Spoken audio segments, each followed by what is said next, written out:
Hi, good afternoon, everyone. You're watching Relax Radio. You're watching the Seed Show today. And we are going to discuss how to master your mind. Today's topic. Einstein said, your mind is a great servant, but a terrible master. Is your mind a terrible master or is it a servant? We'll find out. We'll find out soon. We are going for a short break. And when I come back, I'll bring my co-host as well. His name is Mark Fleming. So bear with me and we'll be right back.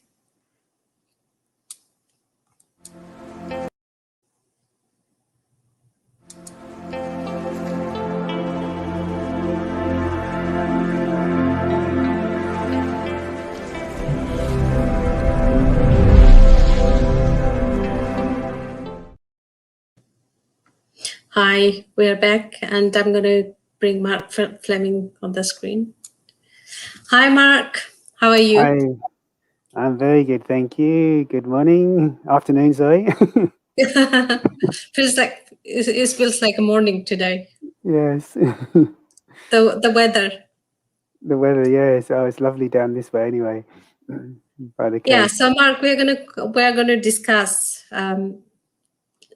how to master the mind today. Why is there a need for us to master our mind?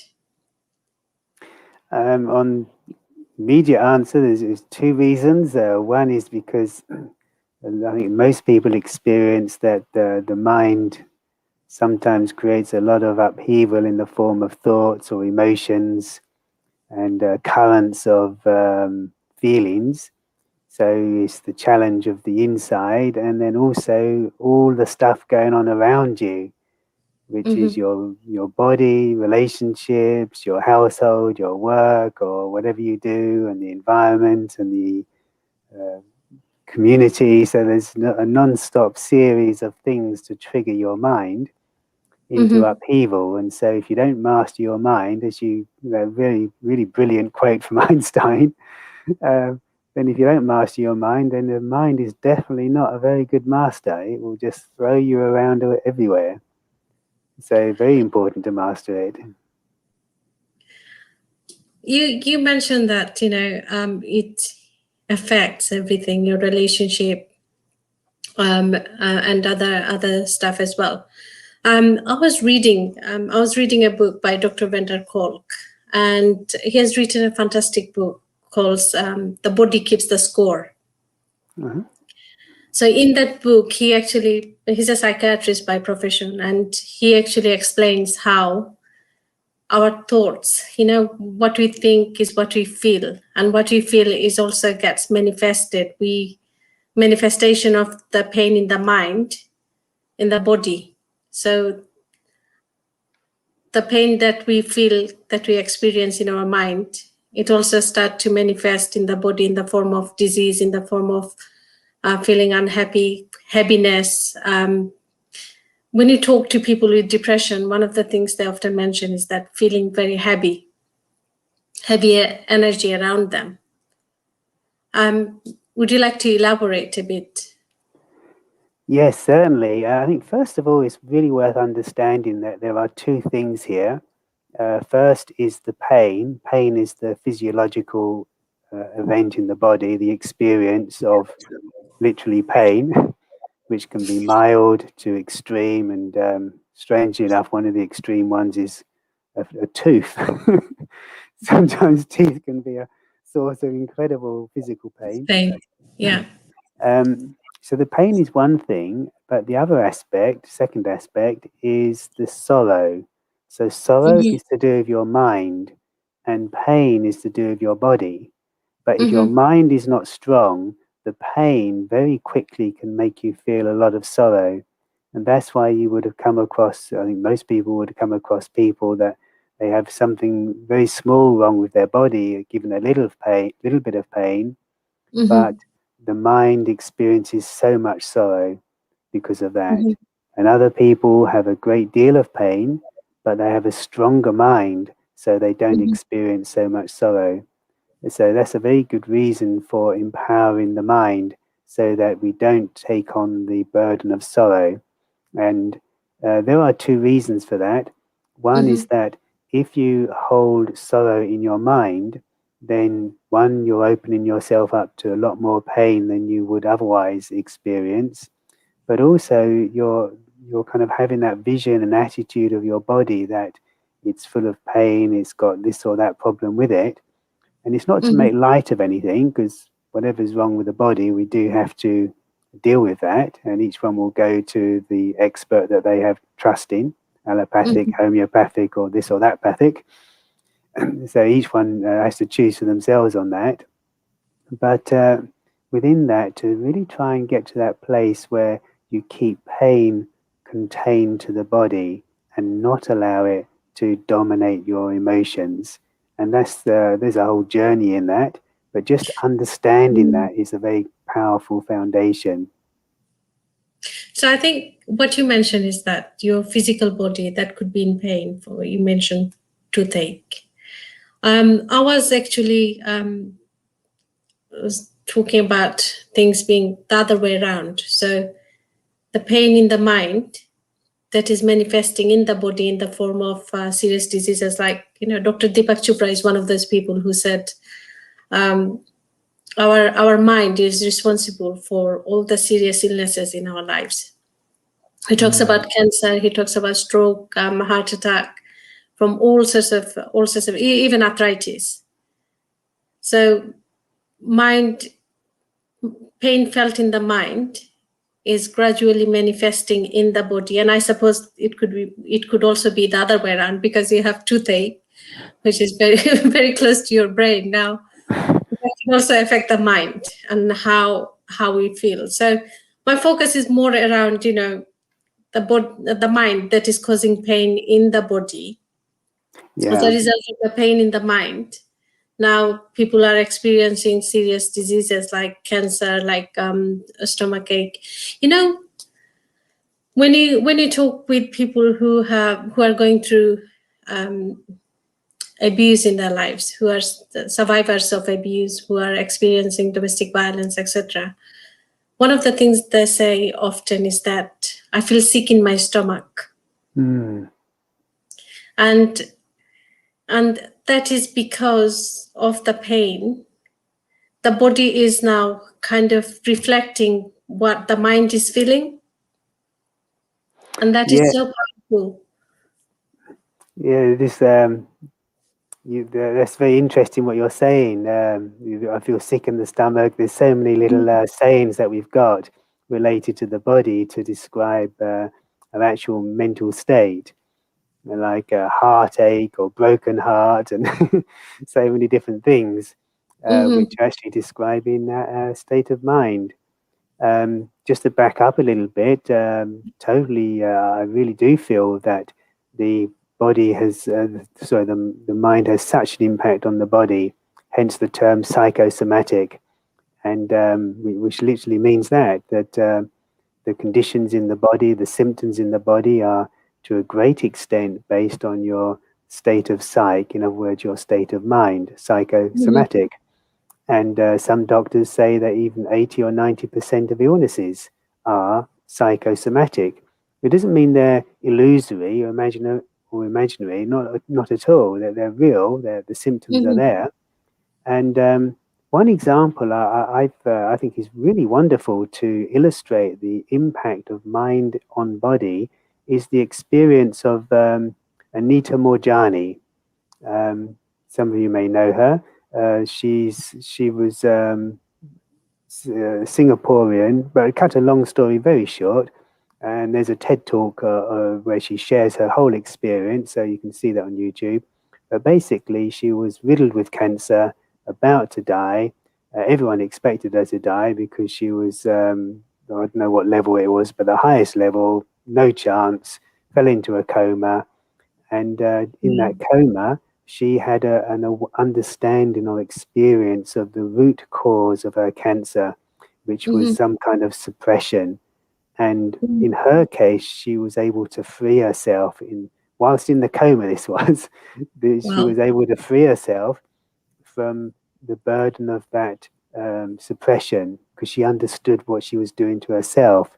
And she did come back into consciousness.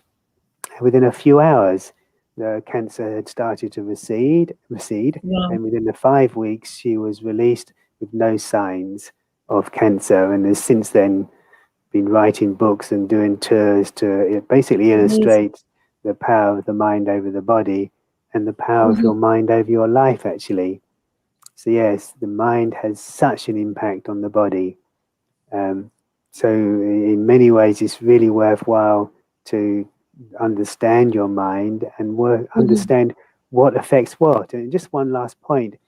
I came across that idea, first of all, many years ago. I think it was 1990 or 1989, where I read this book called You Can Heal Your Life by Louise Hay. And in the back of it, you know that one, yeah? In the back of it, she had this whole kind of glossary of what condition is based on what psychosomatic cause, like kind of depression causes this, or anger causes that, or in fact, it's condition and then a mental cause. I don't remember what caused what because it's a long time since I read that or looked at it. But yeah, and I know it's always the last thing.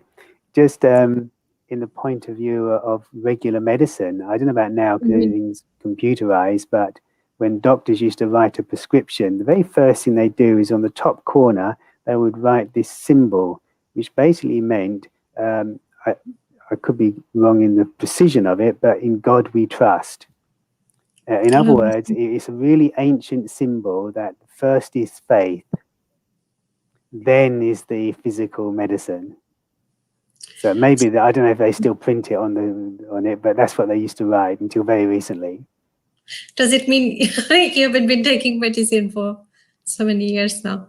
You don't go to doctors?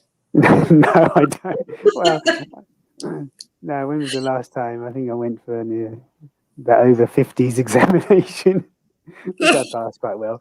But no. Wow. You're giving away a lot, Mark. Yes. Well, it just reminds me of something which is slightly away from what you were discussing. Once there was this brother, Brahma Kumari's brother, who came to the center and was talking about his experience. And he was in his 30s, or at least this is what I thought. But he said, "Oh, I've been with Brahma Kumaris for 45 years."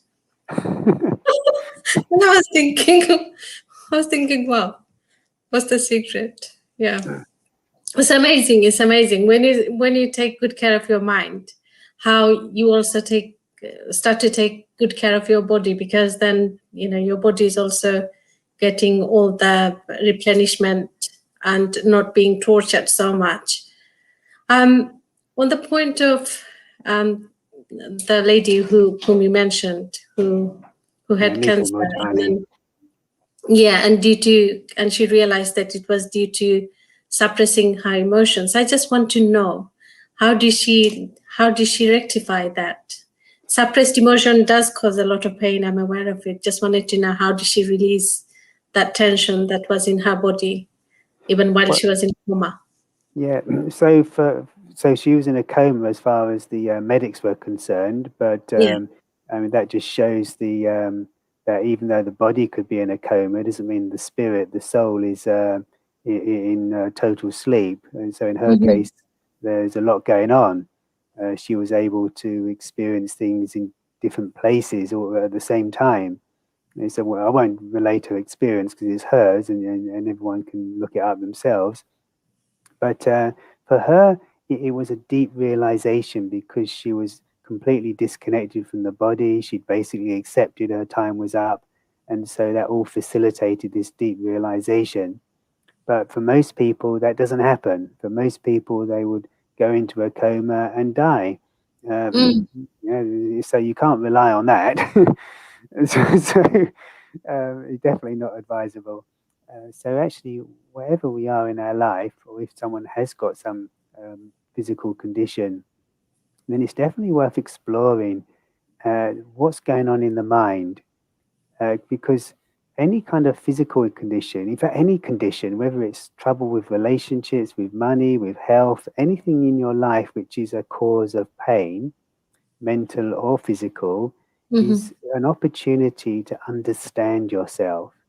Because basically, we are holding on to some sort of expectation uh, of how we should be treated or how life should go, or we're holding on to hurts and pains, means mental pains from past experiences where we've been abused or mistreated, or like we keep thinking life is always seems to be against us. But we have to remember that in the laws of consciousness, the laws of nature, they are completely neutral. In the laws of nature and the laws of consciousness, there isn't any for or against. It's totally Mm-hmm. neutral. In the land of human being, yeah, humans can be for or against, but laws are law. Like the law of aerodynamics means that if you create something lighter than air, it will go up, or if you create a wing and move it forward, it will lift off. And this is how our modern world is worked, by people understanding the law and then using that law to their advantage.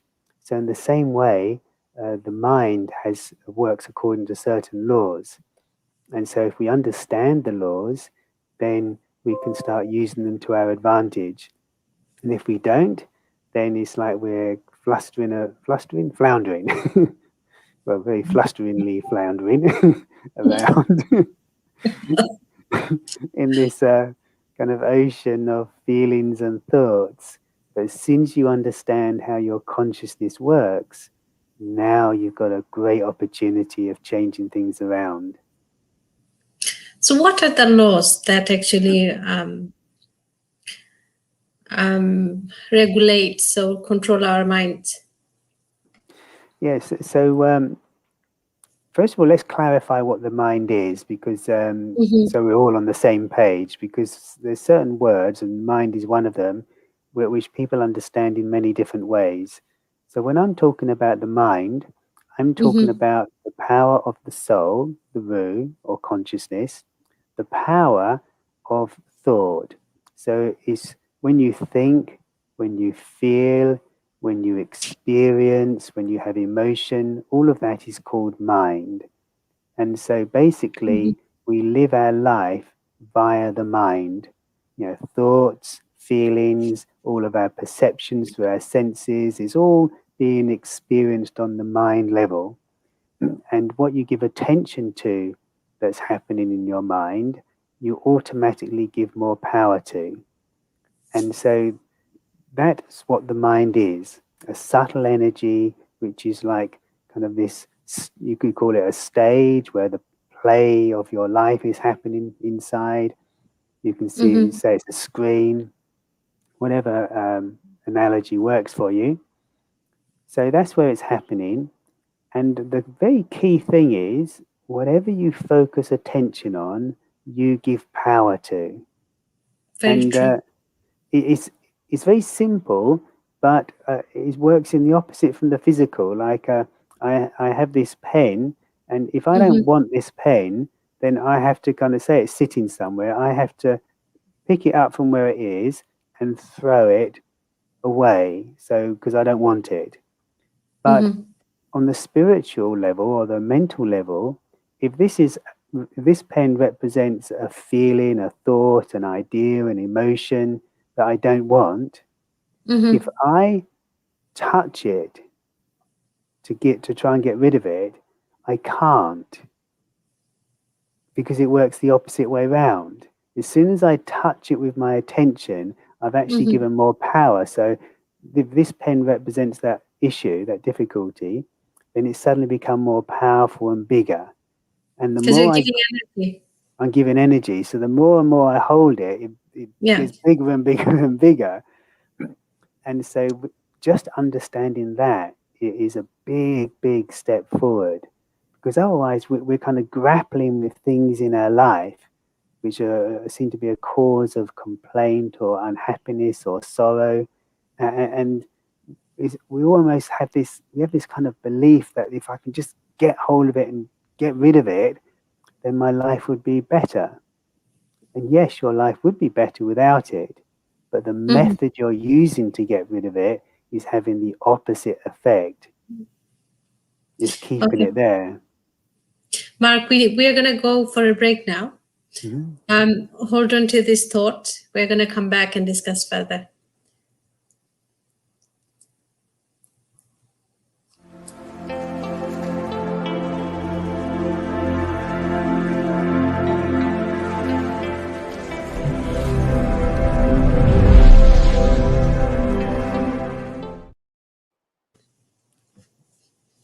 We are back after a very short break because I don't want to lose the flow. So you were saying when you want to get rid of something negative, by focusing on it and also trying too hard that I want to discard it, we actually make it more powerful and have the opposite result to what we actually want. So how do we let it go and replace negativity with some positivity, some brightness in our lives? Yeah, so it's very simple, but it ain't easy. I mean, it's kind of easy, but it's like we have to realize that to bring any change in your life, it always requires some kind of investment. Just for example, if you want an occupation in a trade or profession, you can't just turn up and start doing it straight away. You know, if you come off the street and want to be a surgeon, who in their right mind is going to let you operate on them? If you say, "Well, I was yesterday I was a secretary, but I thought I'd have a go at surgery." Very true and quite dangerous. Yes. So in the same way, it's simple, but it does require a certain journey of understanding and practice. And what that is start to, first of all, just observe what's happening in your mind, meaning observe your thoughts, observe your feelings, your emotions. Now, that in itself is a simple request, but I do appreciate even that is not always so easy, because where most of us have got to is we're no longer able to observe so easily because we're just right in there. Yes. It's like instead of watching the film, you're in it. Yeah. And if you're in it, you've got no control over your feelings because you're now kind of part and parcel of everything happening. And so everything that happens You lose affects you. control. You lose control over your own sanity, if you like, because you are being pulled and pushed, shoved around. Exactly. But if you realize that there's also a part of you which has the capability to observe, so there's one aspect of you which is involved in life and experiencing, feeling, interacting, but there's another aspect of you which has the power to simultaneously observe. And if you can't do it simultaneously, because that takes a bit of practice, at least you can stop every now and again and just observe your thoughts, your feelings, your reactions, and start taking note of what's happening. And that power to observe, which will grow the more you use it, will enable you to start making connections between your state of feeling, your emotions, the thoughts you have, and the kind of quality of interactions. For example, supposing you keep getting into arguments with people or a person, then if you back up, there's the argument, but before that, there would have been, some words would have come out of your mouth. Build up. And before that, some thought, and before that, a feeling, and before that, an attitude. So if you take the time to observe the kind of the step by step, and I'm taking time to describe it as a step by step. At the time, it's kind of whoosh. So you don't really see it step by step at that moment. But when you take time out, you can understand that kind of process which is happening. And then you can recognize that, oh, it started with an attitude. And that attitude was determined by a belief. And I think we're going to explore that another time in detail. But just to recognize that your mind works on different levels. And once you're you've allowed yourself to get caught up in your emotions. Emotions are powerful. And I'm sure everyone has had the experience that you're in a state of emotion. There's a thought to do something or to say something, and you know that if you say that, it's going to Mm-hmm. cost you, but you still say it. So you know in advance it's not good Yeah. to say this. When you're saying it, you know you shouldn't be saying it, and afterwards you think, oh, I wish I hadn't said it.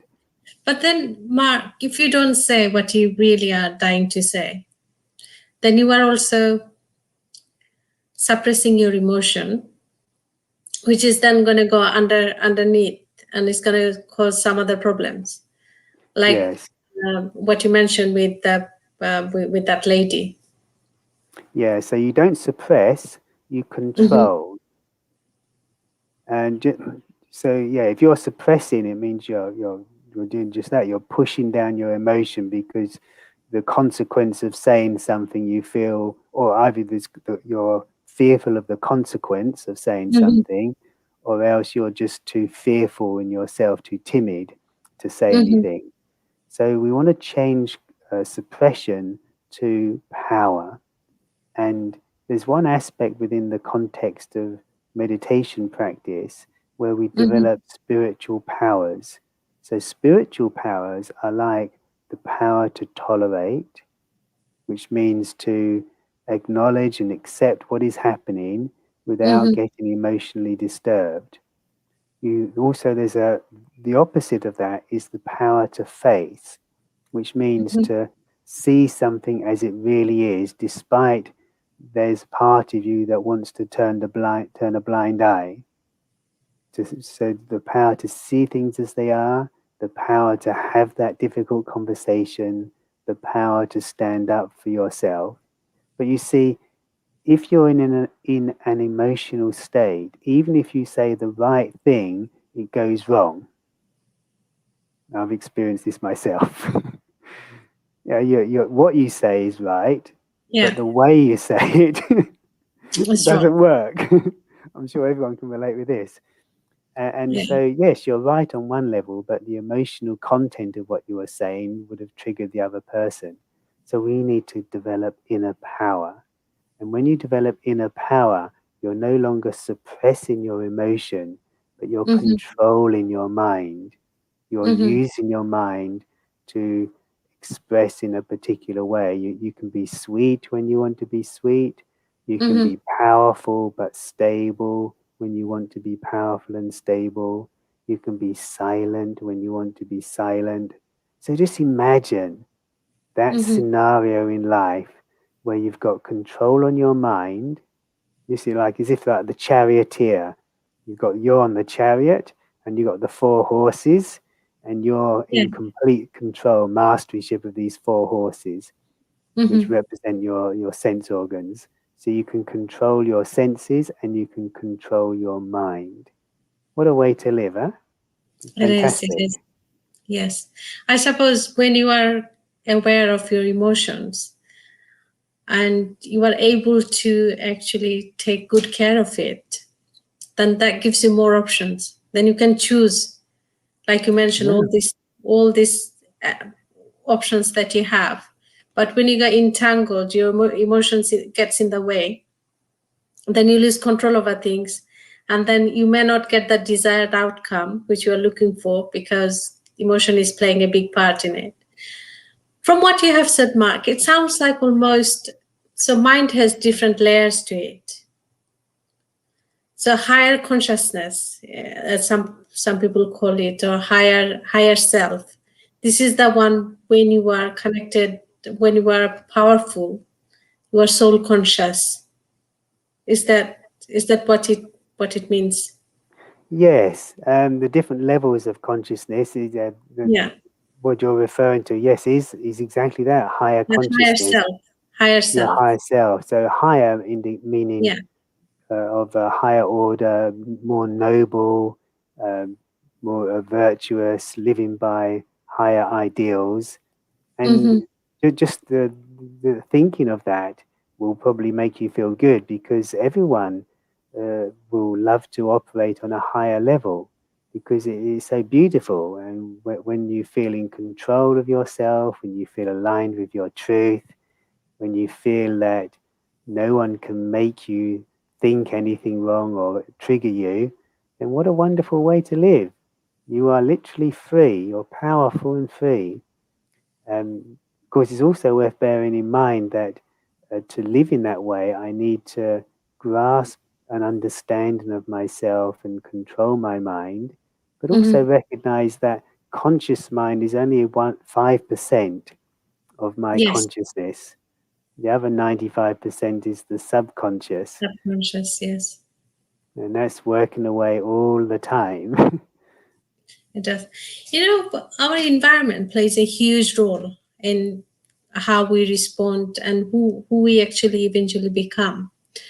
So when I started to, I'm still very much, I'm spiritual and not so spiritual at times. And I feel, it does serve me perfectly fine because when I first started, and also like when I was working with victims of abuse, so what I call the good girl syndrome. A lot of people have been good, and not necessarily because they've been good and they're being punished because they did something wrong. But life plays different ways for different people, and who knows why some of us go through horrendous experiences whereas other people who don't seem to be so virtuous, they get away so lightly, and they act selfishly, they manipulate, they do whatever, and still seem to get away with a lot. So when I started, I used to tell. I went to America, as you probably know. I was training in Tony Robbins, and I imported so many swear words, especially the F word, and I was doing opposite to what I normally do because I needed to change things around. And then when I was working with my clients as well, so there were so many really nice people. They didn't want to say anything wrong. They always want to say the right thing, the right words. So I used to say, "Do you want to swear?" And then they would be like, "No, no, no, sister, I don't want to do that." So I used to say them, "Can I swear on your behalf?" I I found it so liberating, honestly. Whereas prior to that, I used to be such a good girl. I didn't swear. I didn't want to say anything that is wrong. But I realized that there are times when you feel because you are being so good, you are being so you limit yourself in so many ways. Then it goes. You feel that you are actually suppressing your emotions. Um, that probably is not the way to do it, Mark. But I I found it so liberating, and I thought I would just share it. Because in order to get to some stable position, sometimes people have to do different things, different to what they normally do. Because if you do the same actions, if you take the same actions, you see the same results showing up all the time. Yes. I mean, it is kind of known within the realms of psychology that someone who is overly presenting themselves in one particular way is often overcompensating for the direct opposite of that. Of course, that putting it in those terms can cover an awful lot of different spectrums. And yeah, I mean, this is the journey to when you want to release is to swear Journey to or freedom. sorry. So journey to freedom, whatever it takes. Right, yes. It's good to feel that liberation, but at the same time to understand that it's a journey Mm, and to get to that place where I don't need to let off steam, because if I've got a need to let off steam, it means literally the valve has been closed for a while and I've been on the heat, so that's the only reason why I need to let off steam. Um, but if I'm able to start bringing or giving that time and attention to the self and having real time for whether you call it meditation, mhm. contemplation, time to actually feel the inner peace of the self. Like as you know, we talked over a few times that the self, the soul is peaceful by nature, and if I allow myself to really feel that deep down peace, which is full of calm and silence and acceptance, resonance. So when I feel that peace and calm is like a coolness, spiritual coolness. And then there's no question of steam being created. So there's nothing to let off. Of course, that's an ideal I'm painting, the picture of, but it's also that journey towards it. And so this is what I've experienced. And whenever I've had a time where I feel I need to let off steam, it's because I haven't given enough time or attention to meditation or to process what's going on inside.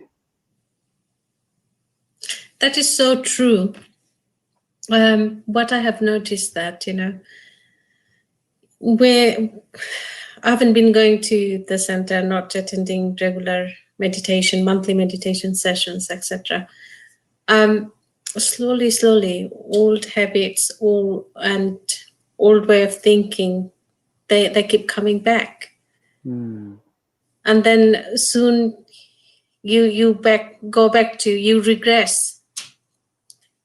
You go back to where you started off from. And then you have all these other issues that you experienced before, fear, anxiety, and also the need for seeking approval, I guess, and other things that actually make you weak, take your power away. So is it the subconscious mind that's playing, bringing back all the old habits, or how does it happen? Absolutely that, yes, the subconscious mind, because the conscious mind is only to do with what's happening in your present moment, in the sense of what you're experiencing now, what you're thinking now.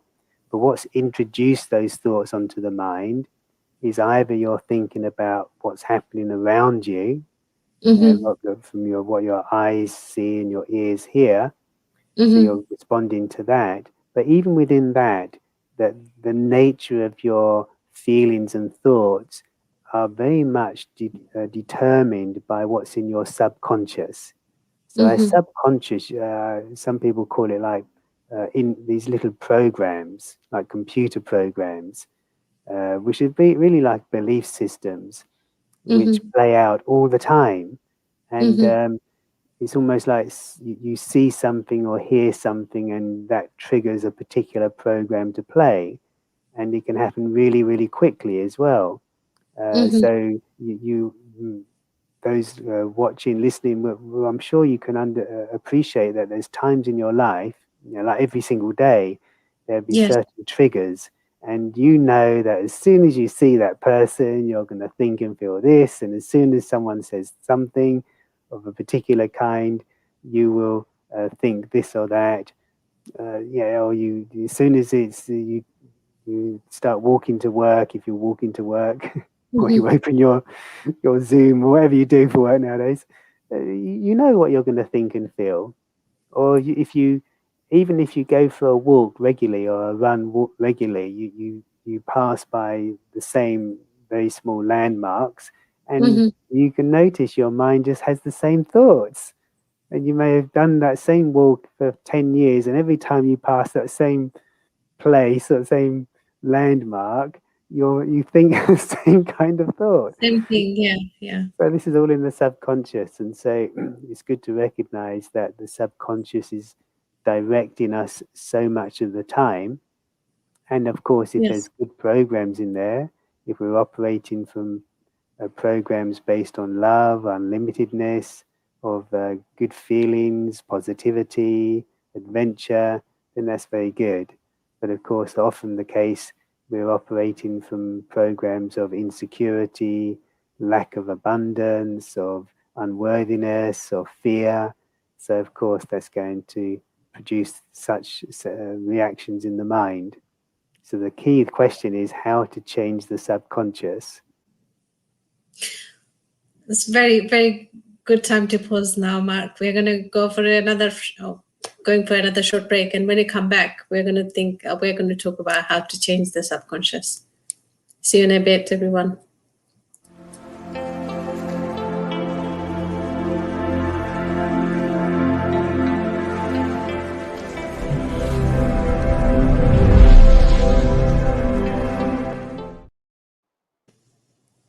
We are back again.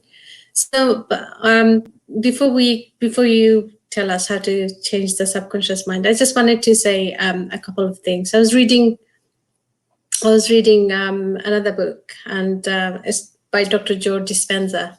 And what he said is very interesting. He said, if our mind can make us ill, our mind can also make us good. So whatever he had an accident. He broke 7 of his vertebrae, and he was told by the doctors, he himself is a doctor, medical doctor. He was told by the doctors that he will never be able to recover fully and he will have permanent disability. However, he started to use the power of his subconscious mind combined with meditation is the key element to it. Meditation, and not only did he recover, he's as healthy as anybody else, and he's sharing his knowledge with everybody. So I think on this thought that if our mind can make us ill, our mind can also make us really, really good and healthy, and also keep us young. Like, I don't know, how old are you, Mark? But it gives me, it makes me think, you do look very good for your age. And the secret I take could that. be Thank because, you. like this other brother who said, who was meditating for so many years, and I thought he was only 35. I don't think I passed for 35, but anyway.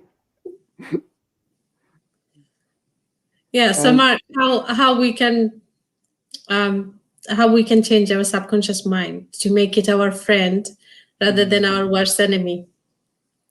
So it's also worth understanding that the subconscious mind just is. It is the repository of all of our past experiences. So the subconscious, by the very wording, means it's service below the conscious level. So you can get to know your subconscious mind either by observing your dreams, if you can recall your dreams, and not so much what happened, but the feeling of the meaning with what happened. That's the way to understand your subconscious in your dreams, the feeling of the meaning of whatever happened. And then also just observe the way your life, your how you position yourself, what you expect of yourself, what you're afraid of, what you feel very comfortable with and feel very positive about. Then all of this is indicators to the subconscious mind, the programs that help you and the programs that hinder you. So all of what's in there is built up on the basis of my past feelings or experiences. So it's not just the neutral thought, it's the feelings. So whatever you feel, then that goes into the subconscious. So if you're entertaining doubts, uncertainties, fears about something, then those doubts, uncertainties, and fears are being recorded in the subconscious, and in particular in connection with whatever it is that you're fearful about. And so every time you think to do this thing, and I'm keeping it general, so it's applicable in many areas of life. Anytime you think to do this thing, then those fears, those uncertainties, and doubts will emerge because it's being recorded. And so when we understand that everything I feel or experience in the mind is being recorded inside as like an attitude, as a potential, then I need to be careful about what I feel. So how to change the subconscious? Well, you're changing it right now because it's not a static thing, just like the mind is not static. Every experience you have impacts the subconscious. While you're listening to this show, then any good feelings that you have right now are changing your subconscious. So one way is to keep opening yourself up to very positive input, but not to just remain on the level of input, because after a while you can get saturated on the mind level, but you want to start bringing it into practical life. And so one really clever and powerful way to do this is to imagine the wish fulfilled. And I nicked this off of Neville Goddard, which actually what he did specifically say was assume the feeling of the wish fulfilled. Yes. So he's the origin. Neville Goddard is the origin of that statement, which has been shared by a number of the kind of New Age teachers. And so what does it mean? It's getting to the experience as if you are living the life you want. You've got the personality you want. You're with the people what you want. You're doing what you want. But not just in idle imagination. It's literally imagine as if it's there. You are there. You are that person. It's really powerful. And it's actually like how the world is moving ahead. Everything we see and we've got in the world today started as someone's dream, someone's imagination, someone's thought. And now we believe it. For example, to have kind of similar, to see and listen to someone through this technology is for us is now ordinary, but try and convince people like 200 years ago and they might have locked you up in a mental hospital. This would be possible. Or having a spaceship. Imagine if you started talking about that a few hundred years ago. Very true.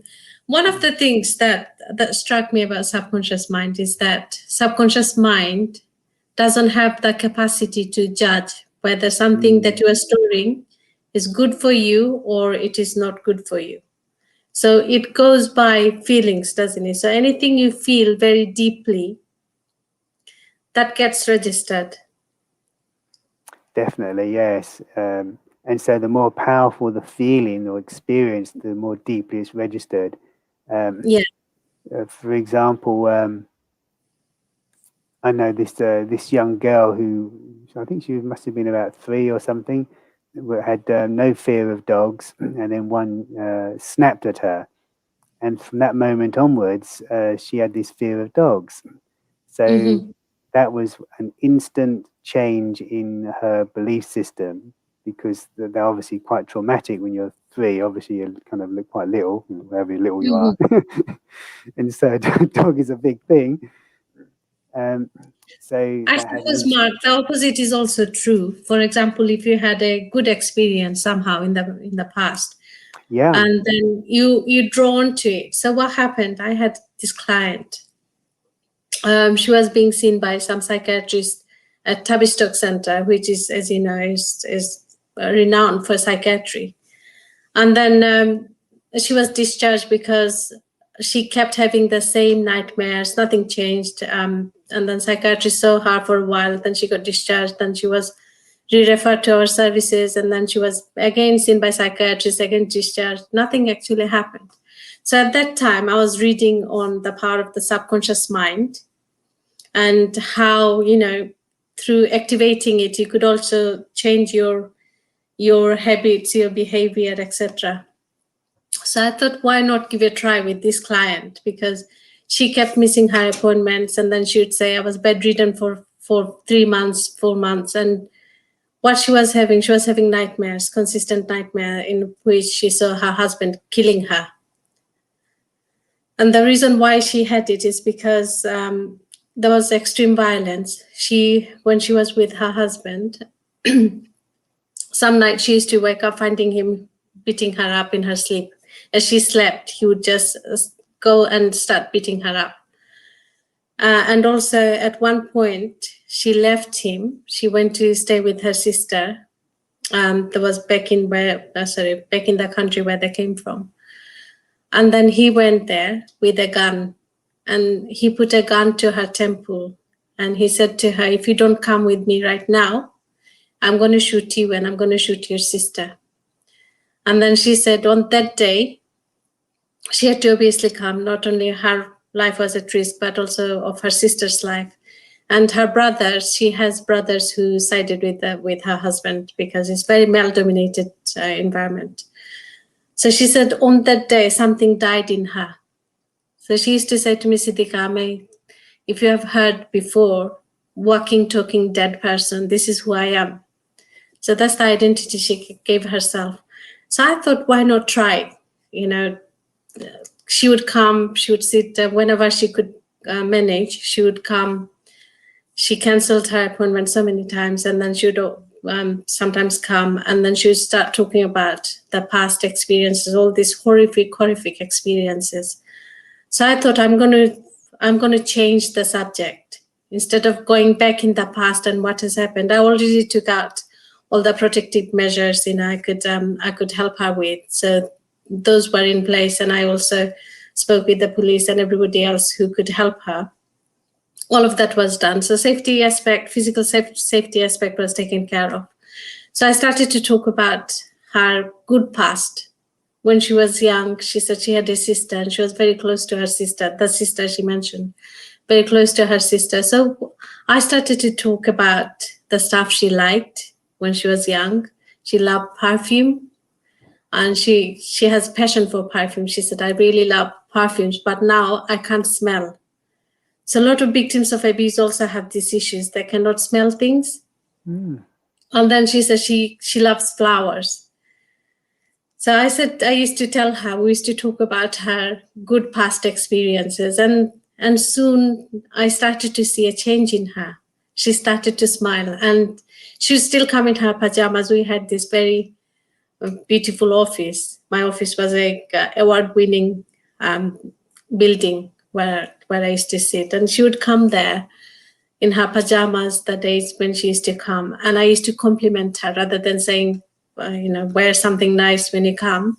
I used to compliment her for getting up and coming to see me. And then as soon as things started to change, so she started to smile. And I said to her, have you ever noticed you've got a very nice smile? So she would talk about her good experiences. And then I started to ask her about what she wanted to happen, what would make her happy. And then she said to me, I have stopped being a mother to my son. She had a 13-year-old son and a 27-year-old daughter. So she said to me, my daughter has become mother to my 13-year-old son, and I feel really bad that I'm not a mother to my son, and my daughter, whose job it is not to mother the brother, she's being the mother. So I said, well, what can you do that would make you feel good? You don't have to wait for 10 years, 5 years. Right now, what can you do? So she said, my kids love picnic. So I said, do you want to organize a picnic? This woman would come, Mark. She used to say, I feel scared crossing the road. I feel scared coming to your office. She was organizing a picnic for her two children. And that gave her so much joy. She didn't have the confidence to walk into a shop and buy a pint of milk. And then I said to her, do you think you could manage to buy a few things for your kids and give them a surprise picnic? She said, yeah, I think I can do that. So by the time I finished, unfortunately, I had to jump job. I left my job, and I wish I was there to see her journey, how things turned out. She organized a picnic that gave her so much confidence boost that she decided to visit her mom back home. She decided to go back and visit her mom. So I said to her before I left, I said to her, do you think your mom would feel happy if you were to go there with a big smile on your face and looking really nice? And then she said, yeah, it's a good idea. I haven't bought any clothes for myself for a very long time, and I'm going to go shopping. And I just, for me, it was more around, how just by tapping onto the good side of her subconscious actually brought about all these positive results. And as she was focusing more on what she enjoyed, what she liked, how life was like, and what it could be going forward, she being the mother to her son and taking control over her life, her appearance also changed. Whereas before she used to look really someone who is really heavy. You can see, I don't know if you have noticed that, you can see trauma in people's bodies, the way they hold themselves. and I could see layers of trauma on her. And as she started to talk about different things, it was like a different version of herself that was emerging. It's a wonderful example, isn't it? That so The power of pertinent. the subconscious. Yes, the power of the subconscious. And I just liked how you were sharing how that it was focusing her attention on what she could do. Well, first of all, starting by tapping into the memories of The what she good had stuff. done, Yeah. the positive memories, and then bringing it into the more future, what she could do. So that's all about empowerment. So yeah, that's it's going to making a change in the subconscious. It doesn't change the memories which are there, because this is the nature of the memory bank, that whatever's happened in your life, that's recorded. You can't change that. You do change the feelings associated with it. And so Absolutely. that, I think that exercise you did with her obviously had such a good change in the emotional content of her memories. She started able to tap into the memories of positivity, of capability, of love, of acceptance, and of the values of being a good mother and daughter, and so on. So yeah, so that's such a good illustration of, on one hand, having the understanding and using different methods to deal with the subconscious and focus the mind, but equally just to be very practical. You know, what can you do now? Exactly. It's such a good method. And it reminds me, actually, even on something like procrastination. I know a totally different subject, but the principle is the same. That is, what's the smallest thing I can do right now? I don't want to do Yes. the whole project, but if I can just kind of move a pencil from one place to the other, yeah, what's the smallest action I'm willing to do right now? So that just shows the importance of energy. As soon as you start moving energy, then things can change. And I'm sure everyone, many people who can relate with the story you give them, maybe not the same sort of thing, but in the sense of feeling really stuck, a negative past, but change the energy, by moving the energy. I suppose what you said, that, what I can do right now, instead of procrastinating, or we procrastinate our happiness away, our lives away. We just think tomorrow is going to be a better day, but we don't take any action, any active positive action for that good day to come. And one thing, Mark, I've been training in so many different people, and one of the things someone said to me, said, when you get stuck, you will hit a plateau, and also you will face more challenges, because when you are more aware of what is going on, you see more things. So it feels like there are more challenges now than where you initially thought you anticipated. So when you get stuck, maybe not focus on so many things, just focus on the next 3 things that you can do right now, Yeah, and appreciate. A lot of the time we do so much, and we actually look down on our achievements, look down on the progress that you have made. I think one of the things, again, is around designing that subconscious mind to become your friend, is to appreciate the progress that you have made, the efforts that you have taken, even if that doesn't give you the ultimate result that you are looking for. As long as you appreciate, as long as you take the moment to say, wow, I have done it. yeah, You definitely. you actually make that mind your friend, because then your mind is also in the flow. It wants to give you the result. It's like GPS, isn't it? It's like sat nav. Yeah. You punch the code that this is where the destination is. You look it up. Your mind is gonna find a way to take it there, wouldn't it? Yeah, definitely. The subconscious mind is always kind of working to close the gap between what you're thinking and where you are. So if I'm thinking, let's keep it on a positive sense. If I'm in entertaining thoughts of abundance, of happiness, and or appreciation, like you mentioned, which is a wonderful way of bringing a shift in the self, then the subconscious mind will work to kind of shift you from where you are to that state which is in alignment with your current thinking.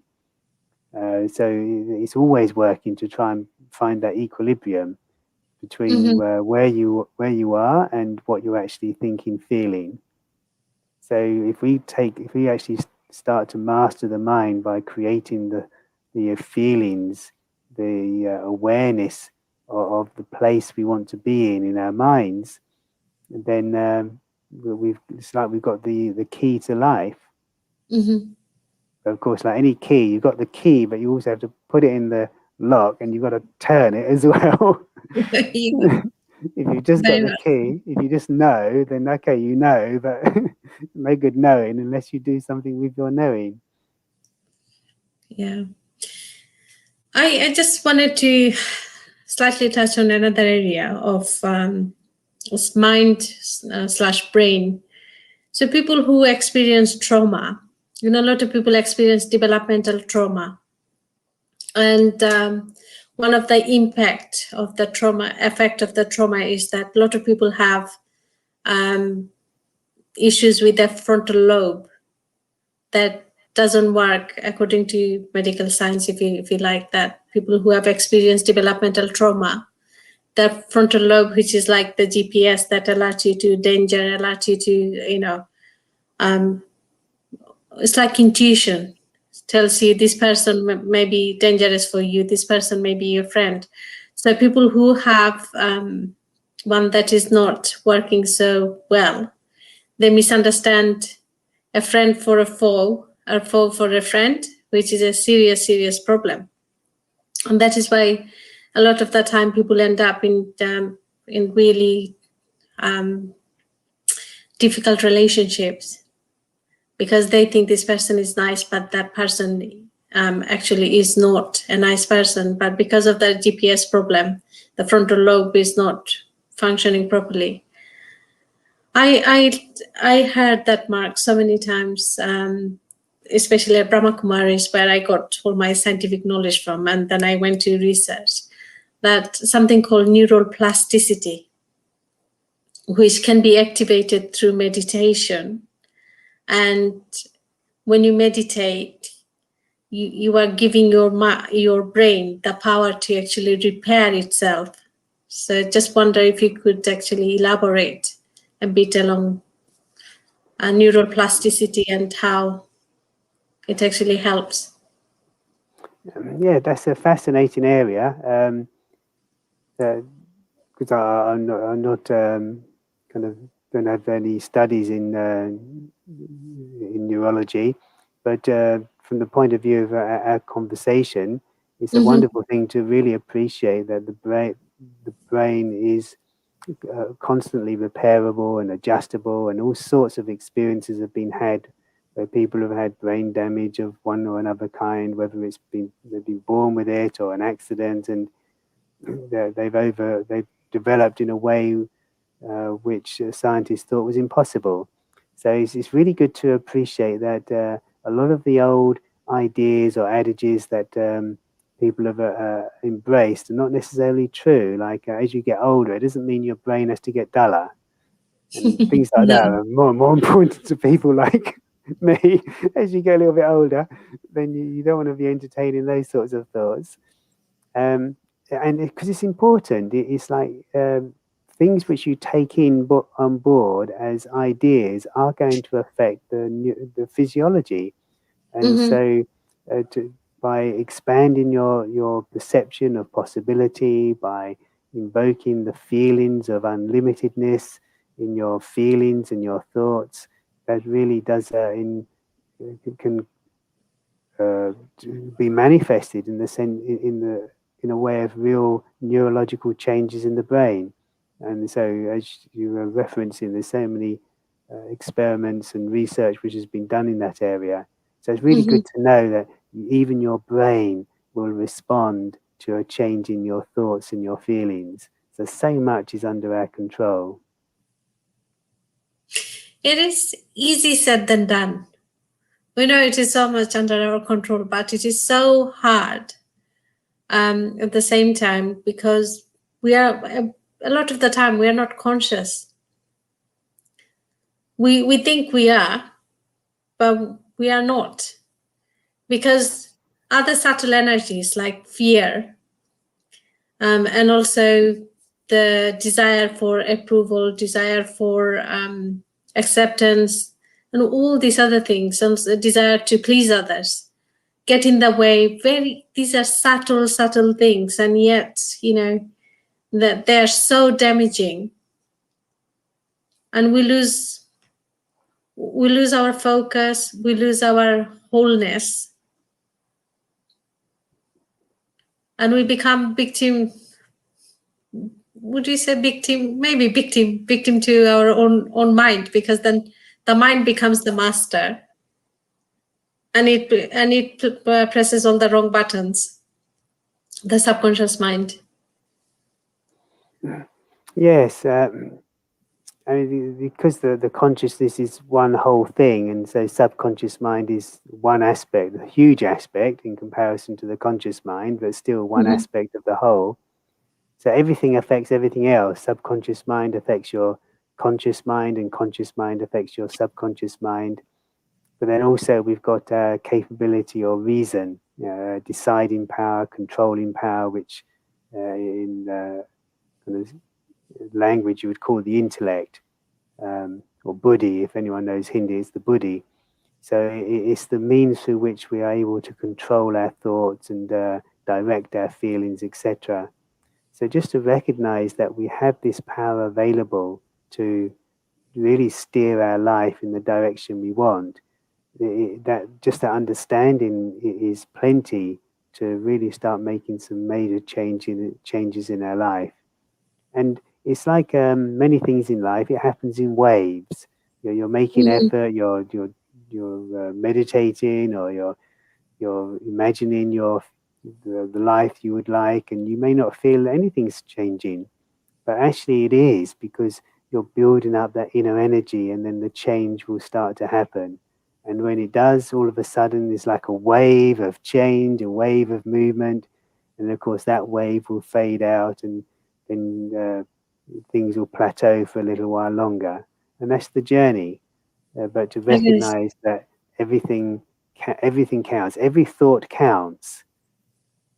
That's how it works. Every thought counts, every feeling counts. So it's really important, I think, to recognize that and start taking personal responsibility for our thoughts and feelings.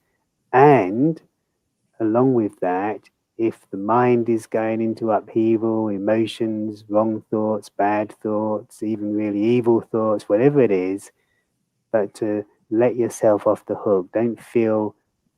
Try not to feel too bad about any of the wrong feelings or thoughts in the mind, and understand it's a storm of negativity, and that too will pass. On that, Mark, I just wanted to discuss a few more things, like, some emotions, feeling of guilt, feeling of remorse, not remorse, maybe regrets. These thoughts, these kind of feelings and emotions actually dominate our lives a lot. And a lot of people often, you probably heard people say, "Oh, I got emotionally blackmailed." So people guilt trip us. We guilt trip ourselves, and then we live with regrets. We live with a lot of unhealthy emotions. What can we do to filter this out?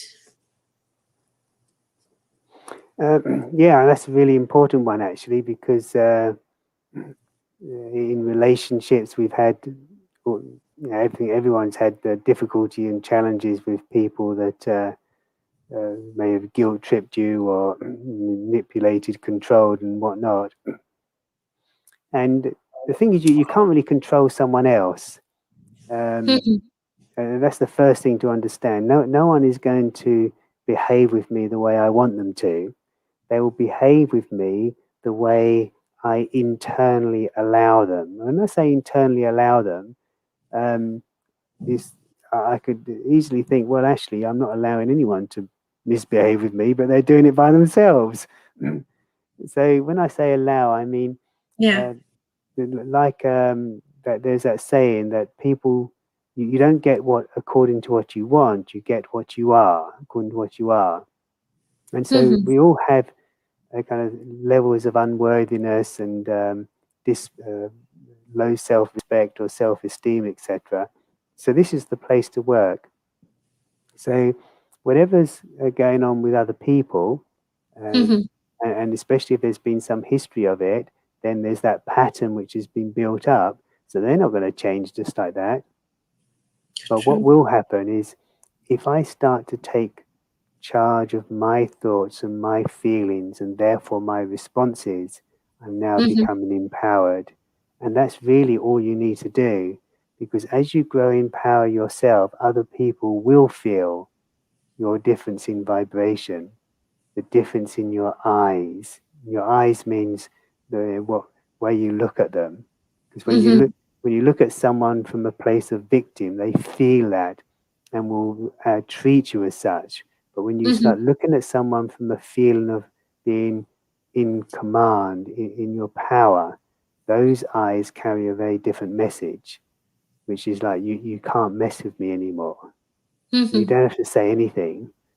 And so we can really control other people indirectly through the transformation in ourselves. So I don't want anyone to think that, well, everything's my fault and whatnot, because it's not. There's all sorts of stuff going on around us in relationships and in the world in general. But just by recognizing that your main point of control is your feelings, your thoughts, and your responses. Because Very literally, I mean, how can you control other people? You no. can't. So No. it's almost it's worthless to try on that external level.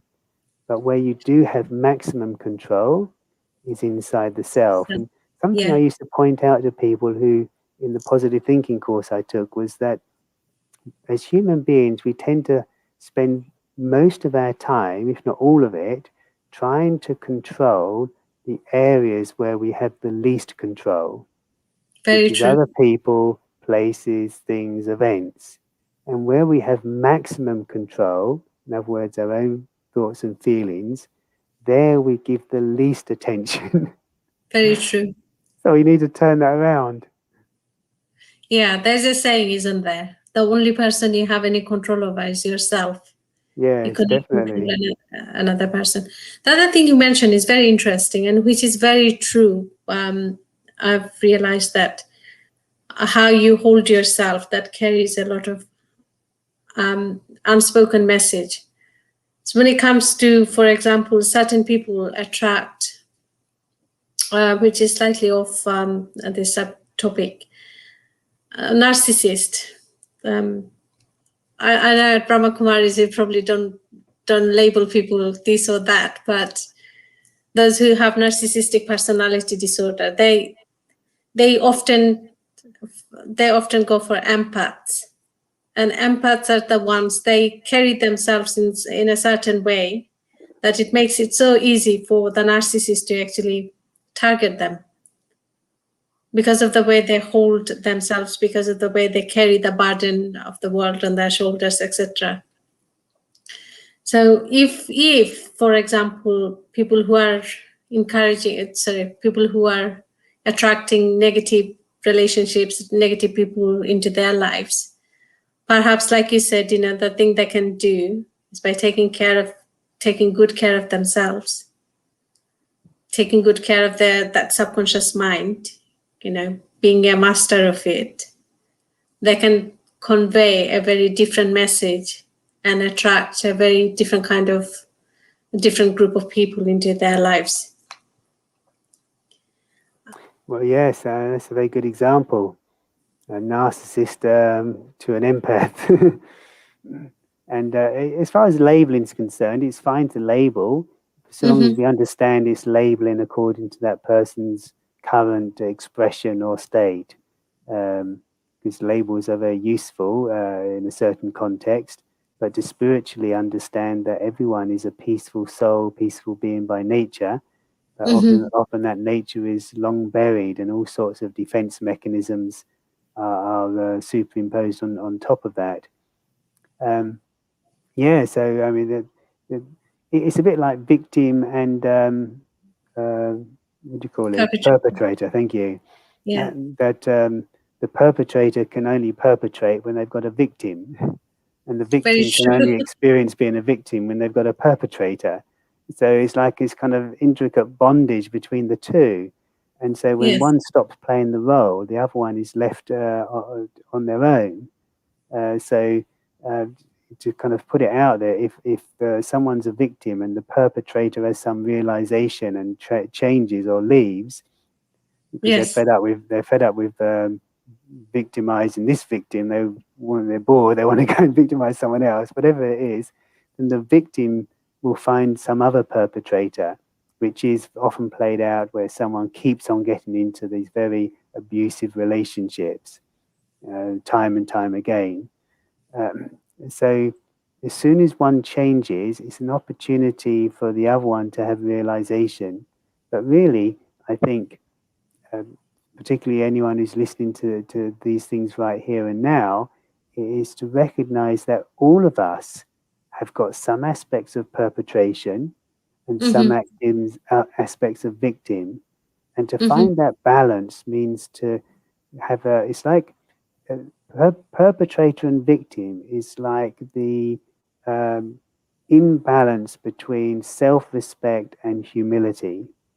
When we don't have self-respect and humility, lack of true self-respect can go into perpetrator, arrogance, domination. Lack of true humility can go into victim nature, victimhood. So very true true. humility is to be based in your awareness of yourself. In fact, both of them are pivoted on the same place. Be aware of yourself as a loveful, peaceful, joyful, and powerful being, powerful soul, and try and live your life from that place. So when we do that, then you're neither victim nor perpetrator because you've got that perfect balance of value for yourself, self-respect, plus no need to control or dominate anyone or anything because you know who you are, humility. That's very beautifully said, Mark. That's very beautiful. So we are gonna finish in a couple of minutes now. Those who are watching, please continue to watch. We are going to continue talking about how to master your mind, and next week we'll touch on a new topic, subtopic, which is the belief system, which plays a very key role in developing, shaping our character, our behavior, our habits. So we are going to talk more about it next week. And is there anything else you would like to add to today's session, Mark? Yeah, last thought I think is to recognize that your mind is your mind. In other words, what's yours you can control, and it's not about forcing the mind because that won't work, but to treat your mind like a child, to love yourself, to give love to your feelings, to give love to your thoughts, and really recognizes that inner child who needs a lot of love, but also firmness. So be firm and loving with your mind. That is so beautiful. Is there any way you could do maybe a very short meditation before we finish, or Yes, certainly. Let's do that. okay? So take a deep breath in and breathe out, relaxing completely. Allowing your whole body to completely relax. And bring your attention to the screen of your mind and observe any thoughts or feelings, emotions that may be there.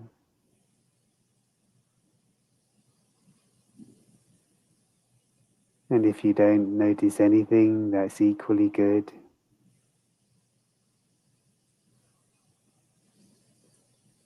And recognize and acknowledge that everything on the mind or in the mind, be it feelings, be it thoughts, be it images, is simply a play out of all the subconscious recordings, the attitudes, the belief systems,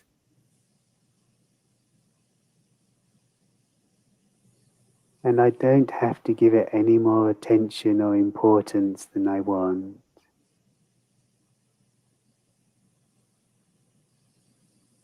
So why not ask the self here and now,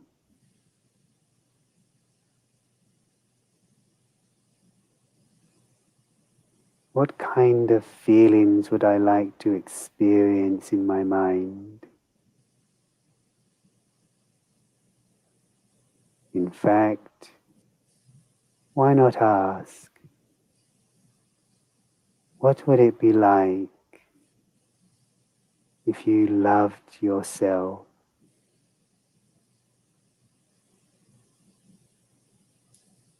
How would you feel if you really loved and respected yourself?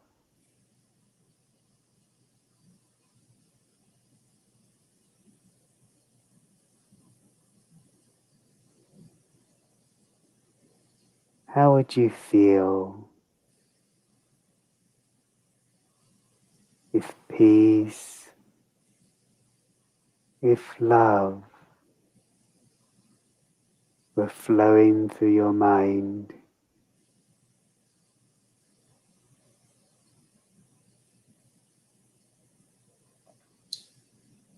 And if you felt that internal love and a deep sense of peace, what would it be like when you came into words or actions from that state of mind?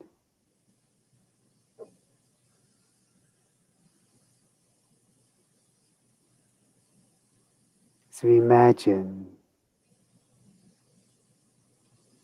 feeling so peaceful, feeling so full of love and self-value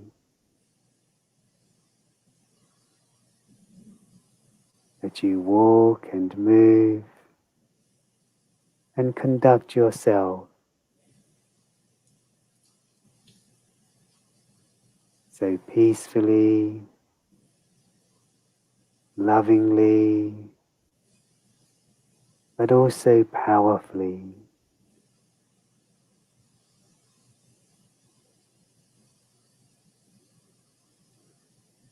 And imagine also the joy of knowing that you can protect yourself from the challenges that come from others,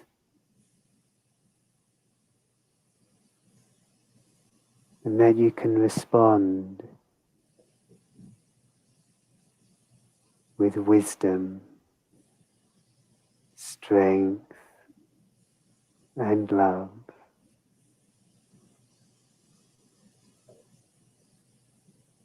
So who are you? A very pure, very peaceful, powerful soul.